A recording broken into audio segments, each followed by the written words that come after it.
Sunyi sepi di malam kelam, menatap langit tidak bertuan.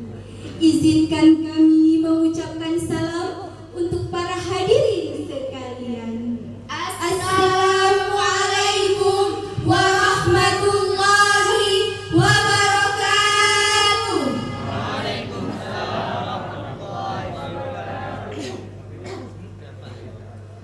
Saya akan membacakan puisi yang berjudul Bunga Hatiku, Bunga Hatimu. Saya akan membacakan puisi perjuangan yang berjudul Lebih Baik Merdeka Daripada Tidak Merdeka. Dan saya akan membacakan puisi yang berjudul Penjual Telur. Saat bulan purnama menerangi alam, kau datang padaku sambil tersenyum manja.